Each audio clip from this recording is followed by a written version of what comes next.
ആരാ ഈ ഗേറ്റേ കിടന്ന് അടിക്കുന്നത്? ഓ താണ്ടം വീഴും. ആരാമേ? നമ്മുടെ മാമിയാണോ? അയ്യോ മാമിയാ. ആരുടെയാടാ മുറ്റത്തൊരു കാറ് കിടക്ക? ചേച്ചി നമ്മളിപ്പോ വാങ്ങിച്ചതാ, മോൻ വാങ്ങിച്ചതാ ഇപ്പൊ.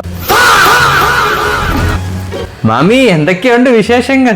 ഓ നമ്മളെന്താടാ ഇങ്ങനെയൊക്കെ പോണ്. നിനക്ക് ഇപ്പോഴാ സെറോക്സ് കമ്പനി തന്നെയാണോടാ ജോലി? ജോലി വിട്ടു മാമി. ഇപ്പൊ ഞാനിപ്പോ സോഫ്റ്റ്വെയർ കമ്പനിയിലാ ജോലി ചെയ്യുന്നത്. അപ്പൊ ശമ്പളവും എത്ര ഉണ്ടടാ? ശമ്പളം ഒരു 2 ലക്ഷം രൂപ ഉണ്ട്. 2 ലക്ഷോ? എന്നിട്ട് നിങ്ങൾ ഇപ്പോഴും ഈ വാടക വീട്ടിൽ തന്നെയല്ലയോ കഴിയുന്നത്? ഇല്ല ചേച്ചി, ഞങ്ങൾ ഇതിന് മേടിച്ചു. ഇച്ചിരി വെള്ളം താടിഞ്ഞ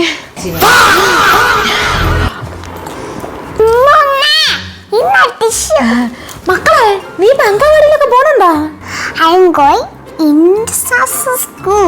ഓ ഇന്റർനാഷണൽ സ്കൂൾ. ഓ ഇനിയിപ്പൊ ഞാൻ ഇവിടെ ഇരിക്കുന്നില്ല, ഞാൻ പോവാണേ. എന്തുവാ ഇത്? മുട്ട കിട്ടിയതാ.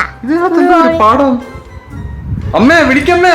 മാമിയെ വിളിക്കമ്മേ. നമ്മുടെ കൊച്ചിന്റെ ഒരു മുട്ട ഇരിക്കുന്നു.